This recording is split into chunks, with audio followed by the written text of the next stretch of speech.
Welcome to the Restoration Pros Unplugged podcast. In each episode, we're going to bring you insightful interviews and discussions with top restoration industry leaders.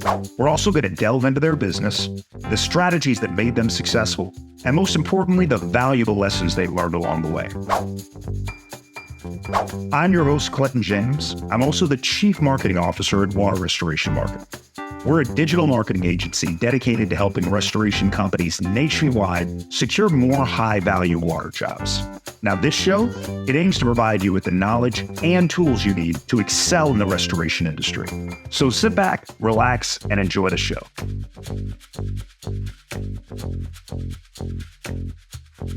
All right, and hello, everybody. Welcome to the Restoration Pros Unplugged podcast. I'm your host, Clinton James, also the Chief Marketing Officer with Water Restoration Marketing. Today is a truly special day for the podcast. Today, I introduce everybody to the wizard behind the curtain at my digital marketing agency, Terrence Bennett. Terrence, thanks for being on today. Hey, thanks for having me. Here I am. I'm coming out of my PPC closet and letting everybody get a look at it. All right. So for the audience, Terrence is one of the most accomplished and experienced Google ad experts in the country. And he's continued to kind of get better at his craft as the director of ads for my agency, Water Restoration Marketing, for the last, 4.5 years, Terrence? 4 years, 4.5, yeah. So I wanted to have you on today to give our audience some insight on how our agency continues to really do well with PPC, despite some of the really big changes and challenges that Google's made for us recently. So before we do all that, though, tell us a little bit about your career path and how you started getting into digital marketing. All right. Well, I'm an unusual, some have called me a unicorn. I'm kind of an unusual person. My undergraduate degree is actually in accounting, so I'm very comfortable with analysis and numbers and spreadsheets, obviously. Okay. I have a master's in counseling, actually. So even from the psychological marketing standpoint, I feel like I'm kind of unique in that I bring both of those things to bear. Awesome. And the thing that actually brought me to digital marketing was sort of two things. One, my love of tap dancing. I have a hobby that I wanted to build a business around. And two, my love of my son. My older son was born in 2003.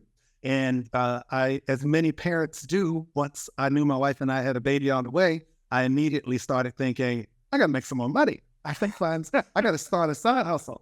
I have to provide for this person who's going to rely on me. And so way back in 2003, I had my first idea for a website, and I found out about Google AdWords because at the time, the question was, how do you find people?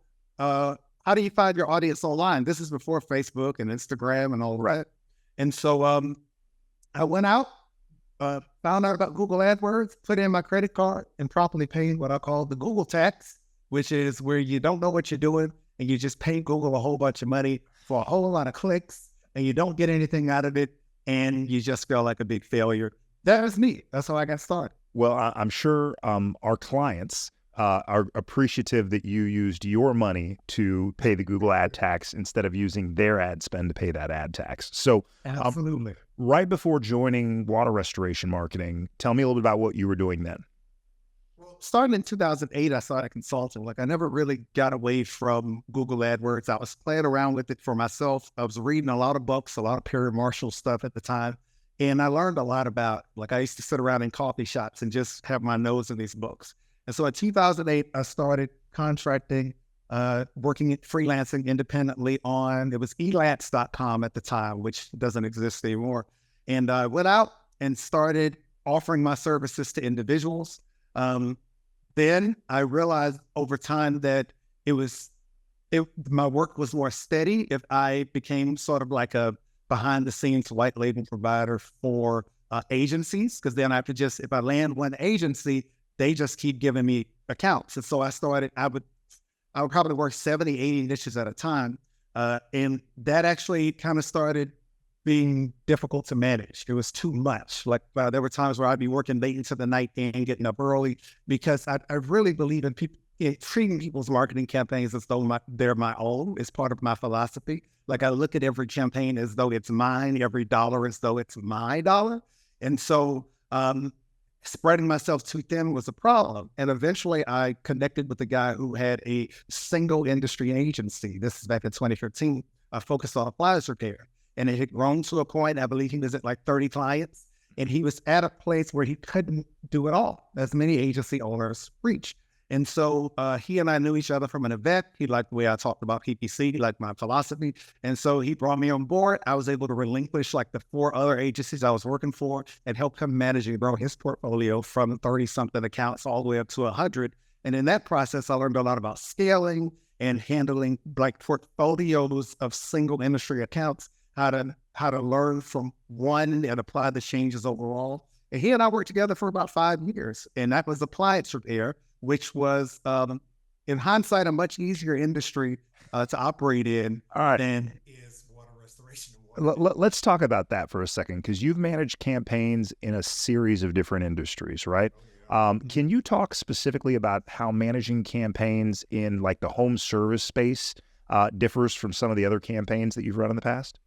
Well, home services in general is a great Google Ads, like this kind of on-demand marketing where you're targeting people who have a problem. Like Google Ads really shines there. Like it's much easier to sell a service you can come out and deliver today when somebody needs it, as opposed to like a boat, right? A boat, right. Or somebody, they want a boat, but the buying process takes forever. So Google Ads, this type of advertising, search advertising, is uniquely positioned because you get people who need you right now. Like they have, they're itching for help. They just want help right away. And so as long as you can get in front of that person and say the thing to them that they need to hear to know that you can solve this problem that they're experiencing right now, they can call. They'll call right away. They're happy to do it. It's a lot easier actually in many ways than e-commerce or other things. Now that said, within the world of home services, there's all kinds of services.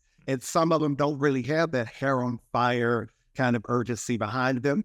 And some do. And water restoration is interesting. I've learned that a lot of times people do have a hair on fire problem.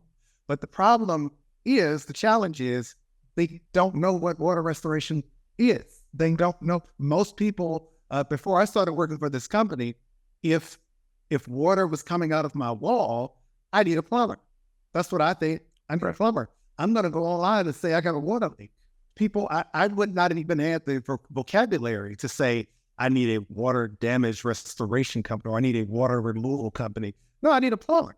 And so there's that little bit of a disconnect that makes this industry a little more challenging because the people, your prospects, as you water restoration marketing folks, your prospects don't necessarily know about you, and they happily don't know about you because who wants to deal with this problem? And so that's kind of the thing that has made it uniquely interesting and challenging. I like a challenge. And this is also why not many PPC agencies work in water restoration, because they get in hoping that it's like appliance repair, and it's not. It takes a lot more work to find the right people and connect them with the right companies. 100%. And I think that really allows our agency to become very good at what we do, right? We have a singular focus. Our campaigns are targeted specifically for one thing and one thing only. And that's to get people, homeowners, business owners that have some kind of emergency water damage to call our clients, right, in that local market there. Now, even though we've got 7+ years of experience, we worked with hundreds of restoration companies across the country, we are not above challenges. So earlier this year, with some of our PPC campaigns, we saw some challenges where the campaigns were just not performing at the levels that we had historically seen or the expectations that we want to set for our clients. So can you tell us a little bit about those challenges, and specifically, what did Google do that created some of these challenges for us? Oh my goodness, yes. Well, the landscape is dynamic. It's always changing. And Google does a pretty good job of making announcements about things that are changing, but not really giving you the full story, or in many cases, not fully explaining what they're doing and just sort of shifting things behind the scenes. I mean, they have their shareholders, they have their own motivations, and they have their own, I would say their own, in some cases, self-serving best practices. Wait, before you get off that talking point, we need to remind the audience, like, Google is not in the business of getting you jobs. Google is in the business of selling you clicks. So traditionally, the data that they are providing your agency with, it's all geared towards getting you to spend a bunch of money on a bunch of words that may or may not ultimately end up generating business for you, right? Absolutely. All right. So tell us a little bit about kind of the challenges that we faced and some of the big takeaways that you had from those challenges earlier this year. All right. So I had promised to Clinton, I'm going to try not to nerd out on y'all here because it's very easy for me to go into the weeds on this stuff. Like I've literally spent the last 4.5 years sitting in this chair looking at water restoration campaigns every day, but on most weekends. And sometimes I'm even guilty of doing it on weekends. So I swim in this stuff and it's very easy for me to fall into speaking the foreign digital marketing language. But just to give you one example, when you go into a Google Ads campaign at this time, there are 3 match types. That's as of September 2024. Okay. There's broad match, phrase match, and exact match. These are different ways of telling Google what you want to target. So if I go into an account and I just type in water restoration and I don't do anything else to that word, that tells Google, show me for anything you think is related to these 2 words. And that gets wild, right? Right. Bottom line, pro tip, just don't use broad match. Yes, some of you PPC nerds out there saying, yeah, but if you're using automation, listen, for most people, terrible idea, especially when you're targeting a niche. All right, everybody, listen, no broad match. All right, great. No broad match, just don't. Just highlight that, no broad match. Just don't do it. We can get into the weeds of why later. Yes, it has some value. Please don't spam me about this. Some people are very passionate about broad match. For you guys watching this, no broad match. Now, traditionally, phrase match, which is the next more restricted version, of keyword targeting, was where you could say, hey, Google, you can show me for things that contain these 2 words. So if the search contains water restoration company, even if there are other words around it, like water restoration company in my area, you can show me for that, but it has to keep those 3 words. And back in the day, it actually meant in that order. So water restoration companies would not show up when people typed in, it wouldn't trigger an ad for when people typed in companies that do water restoration. That's how a hype phrase match used to be. And so we used to love it. Then there was exact match, where you would say to Google, hey, you know what? I only want you to show me when the search is water restoration a company. That's the only time I want to show up. Even if they have near me on it, don't trigger on this keyword, trigger it on a different one. That's what it used to be. And over the last couple of years, Google has been very vocal about how with machine learning, they are becoming a little more, I would say, I wouldn't say liberal, but they with machine learning, the machine can understand your keywords semantically. So we're going to use 1 million signals to target things that are related. This is the reality. The reality is exact match doesn't quite exist anymore. If you type in water restoration company, Google might show you for companies that do water restoration company near me, water damage company, water removal experts, anything that they think is related. That's what they do now. They did this very quietly. So for somebody who's been around as long as me, remember, I've been looking at these campaigns for 20 plus years, exact match has always been exact match. Also, phrase match became semantic. So the phrase match keyword restoration company, and this will really frustrate you, they would look at that and say, oh, that means that this person wants to show up when people are searching for water restoration company. So if you're Restoration One and somebody types in PureClean, we'll trigger your ad for that on phrase match. So now negative keywords became even more important. Now you may say, Terrence, but how could they get away with this? Well, they're Google. They set the rules, and they combine this with one other thing that has been in play for a while and has been getting worse, which is a keyword is used to target searches, right? Water restoration, you tell Google, show me for ads for searches related to this. There's a separate report called the search term report that ostensibly shows you what search term your ads showed up for. And years ago, they would show you 70, 80% of the actual searches that you targeted. Now that number is routinely around 30 or 40%. So even on water restoration company, sometimes I can only see half of the actual search terms. And on phrase match, it's worse. It's like 20% sometimes. So wait, we have to take Google's word for it that is actually this. Okay. That is relevant. So this is what, so here I am managing 100 different accounts, and the performance starts to drop. I'm targeting the same keywords. We're running the same ads. I'm using the same strategies. I'm using the same adjustments. I'm on the same optimization schedule. Conversion rates are dropping. The pages aren't changing. What's going on? I look at the search term report, and all the search terms I see, with a few exceptions, look pretty relevant and right on board. And then I realize more search terms than ever are not visible to me. And that had ramifications for how I construct my campaigns, how I bid, how I prioritize various keywords, and even what keywords I decide to target, including how I manage match types. So it took a series of months for us to kind of pull this out. Right now, I say it as a charming little anecdote, but it was a very challenging and painful time for us, because while many accounts still worked very well, we experienced some significant headwinds. And for a period of time, nothing we were seeing was telling us what the problem was, because everything Google showed me made it look like, well, you're doing what you always did. You're just having bad luck. And that's how it felt. And now we're on the other side of that. It took months. And I encourage anyone who was with us during that time and got less than stellar results, we have figured that out. If you come back to us, you are not, they said you can't step into the same river twice. Ever since you've been gone, we've been working relentlessly and tirelessly to figure these things out and to improve what we're doing. And we have succeeded. Just put it out. Our new clients, old clients, everybody that stuck with us through that tough period are very happy with the results that they're currently getting on their campaigns. But we don't manage our entire audience. We don't manage everybody's campaigns, right? There are a lot of do-it-yourselfers, if you will. Mm-hmm. So aside from knowing the difference between broad match, phrase match, exact match, and how that has changed, are there any like big takeaways, like one or two pieces of advice that you would give to somebody, a restoration company owner that's managing his own campaign in-house? Anything that he should be on the lookout to make sure that he's getting the most out of his ad spend? Yeah, well, okay. How can I say this? Again, I'm trying not to nerd out.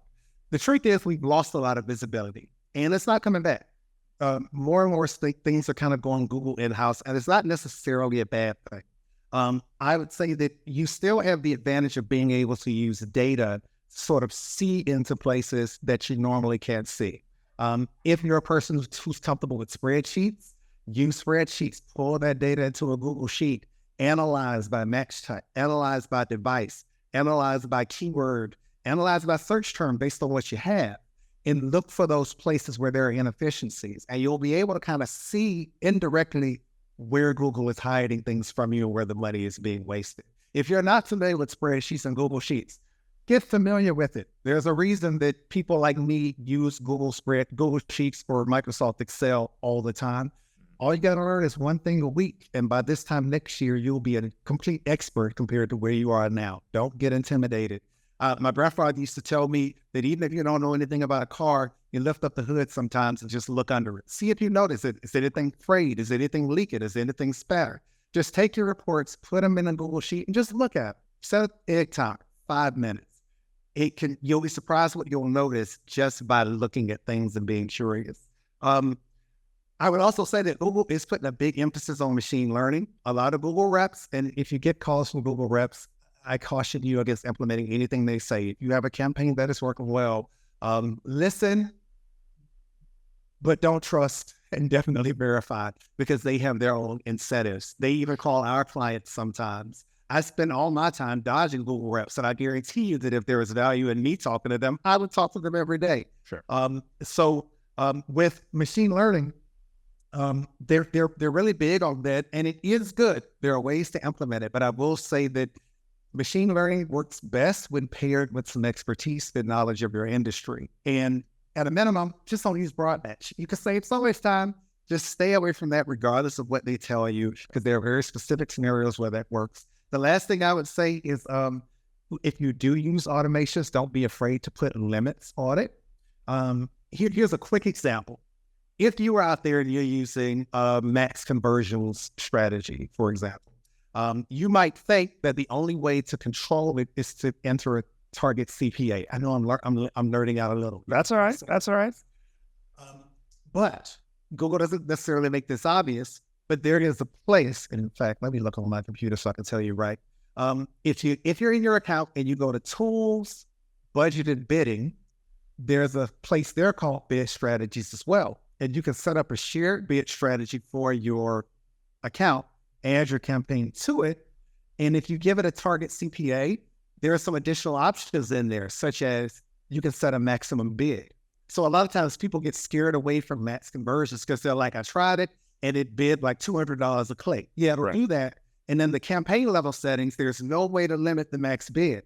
But if you just go to tools, budgets and bidding, bid strategies, and then you create your shared strategy there. If you put in the TCPA and you expand it down, there's a couple of options in there where you can say, please don't bid more than such and such. Right. And that can be a nice way to ease your way in. Later on, once the system is doing good, the machine learning knows what it's doing, you can remove that. Okay. But that's a way to kind of training wheel yourself in. So don't be afraid to place some limits, and don't be afraid to reach out to water restoration marketing if you need some tips. Hey, that's it right there. Like if you were running a successful restoration company, the last thing you should be doing is investing your time learning and managing your own pay-per-click campaign, especially when there's an agency like ours where this is literally all we do, folks, is manage PPC campaigns specifically for water restoration companies. Now, we're not the only agency out there that manages PPC campaigns, and I talk to clients all the time that have had horrible experiences using other agencies that just don't have the experience and don't put in the work to learn how to properly manage PPC campaigns for water restoration companies.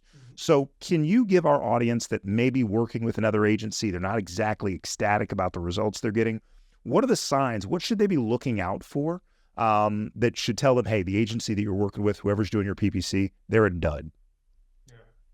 Okay, first of all, I'll tell you, as somebody who's worked in all kinds of industries, myself, that it is absolutely imperative that they have some experience in this niche, that they know what they're getting into, that they know how expensive the CPCs can be. They need to be able to show you some results and some success in this niche. I don't care what you did for dentists or plastic surgeons or appliance repair companies or HVAC people. I want to know, if I was going out to hire somebody, I want to know, if I was hiring the agency to do this, that they have been successful in this niche, and that they can provide a reference or a case study to show that, where they can direct you to somebody who is restoration something, restoration and reconstruction something. Or without that, I don't really trust them, because it's easy to say, yeah, but I know PPC and fundamentals. I worked very hard to understand this industry. I came aboard in 2020, and it was all I did all day during the pandemic was sit here and try to figure things out. And thankfully, I had Clinton and the rest of the team where I could go to them and say, what is this phrase? Is this relevant? Because there are certain terms that are just, you wouldn't understand them unless you're in the industry. And I came in with a ton of PPC knowledge, and I had a team of people who knew the industry, and I encouraged them. When in doubt, look, ask them to explain their strategy. Ask them to explain their philosophy. One of the things that I like to say is kind of a shorthand to know if somebody is doing the right thing for you, if you've already hired them, is how well did they manage your budget? What is their budget management philosophy? Like, did they discuss it at all? Like our philosophy is we spread your budget out evenly across the month, and typically you're not going to spend more than 10 to 20% more than your allocated budget. And we only do that during certain strategic situations, blah, blah, blah. We have a whole thing, and we never, ever, I won't say never, but let's say 99.97% of the time, we don't have any issues managing budget. Sometimes we may come under, but you shouldn't give somebody a $2,000 budget and come in, and a week and a half later, they spent $2,000. Right. And you had to let them know. So sometimes, while a lot of agencies are very, very focused on results and get things going, budget management can kind of let you know, like, do they have a system? How is your budget being managed? Can they tell you? Like, are they in line? And last but not least, if I had to give one more click here, conversion tracking. Are they tracking conversions? Can they explain it to you? Are they tracking what conversion actually has value?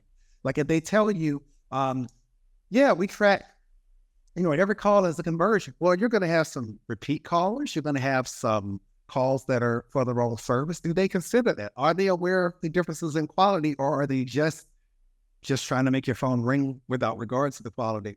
Or are they not tracking it at all and just believing like, oh yeah, don't worry, we'll drive traffic to your site and you'll see more calls somewhere? No, they need to be tracking conversions, and they should be able to tell you exactly what and when they did what they did. We even go an extra step. We actually listen to the calls and evaluate them and score them internally, and that information gets fed back to me. So I can go back and say, well, for this account in this area, this term doesn't seem to be turning into anything. And we will proactively reach out. Last tip, do they proactively reach out? Not just on a monthly report where they show you your click-through rate, your cost per click, and your impression share.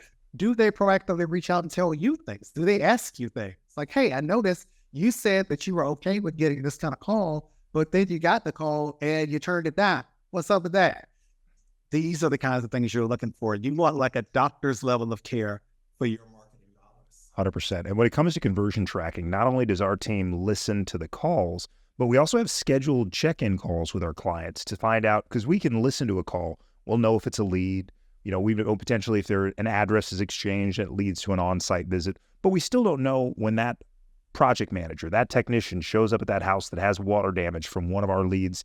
Did they actually turn it into a job? So we want to know that too, right? Because it's not about generating 50 or 100 phone calls a month. It's about getting them the calls that we've learned from their experience that they're going to actually turn into jobs there. So another thing that we have really ramped up recently is doing a lot of landing page testing. So can you talk a little bit about how important landing page optimizations are for our PPC campaigns? Oh my goodness. Well, if I'm Superman, the landing page can be my kryptonite, or it could be my yellow sun. There you go. You fellow nerds out there, you know what I'm talking about. I do. You could have the best PPC person in the world, and if your landing page doesn't convert, you may just kill your PPC person, because if they try hard like I do, they will kill themselves trying to make it work. On the other hand, you have a great landing page and a great offer. You can sometimes have great results with a mediocre campaign that I might laugh at if I saw it. Now, if you pair a great page with a great person or a great company or a great agency, y'all know what I'm getting at, then you really to the moon. But the landing page is sort of, it's like the unsung hero. It's the most overlooked thing. When we started to experience headwinds earlier this year, one of the first things we started doing was testing and diversifying our landing page, because while we were figuring out all the search term and keyword stuff, we also wanted to make sure that we had multiple templates and versions of pages that we knew could work for our clients. So if we found that something wasn't working in the area, we could make a switch, do some split testing. Always be testing the landing page, even though there are a million bells and whistles inside of a Google Ads account. But the landing page, sometimes just changing the headline or just changing the offer or changing a button color can lead to 2 or 3 more jobs a month, just like that. So don't ignore your pages. And we absolutely are not. That's not an exaggeration. At any given time, we're testing 6 different versions of our landing page with multiple variations for each one of them, depending on whether it's a desktop, mobile device, or tablet there. So, Terrence, I want to thank you for coming on here. I appreciate our opportunity to nerd out a little bit. Hopefully for our audience, it wasn't too nerdy for them. But this is the quality of work that we put into making sure that our campaigns are successful for our clients. And if you don't have the right nerd behind the curtain, then that person is going to lose you a lot of money in terms of wasted ad spend there. So Terrence, I want to thank you for giving us some time, sharing your wealth of knowledge on PPC campaigns. For the audience, thank you guys for sticking around. If you like what you heard today, please subscribe to the Restoration Pros Unplugged podcast. We will be back with more interviews, more insights, more entrepreneurs, more professionals in the restoration industry. And until then, storm season is around the corner, so stay safe, stay dry, and stay busy. Thank you for listening to the Restoration Pros Unplugged podcast. If you like what you heard today, be sure to subscribe, share, and also leave us a 5-star review. We'll be back with more interviews and discussions with restoration industry leaders really soon.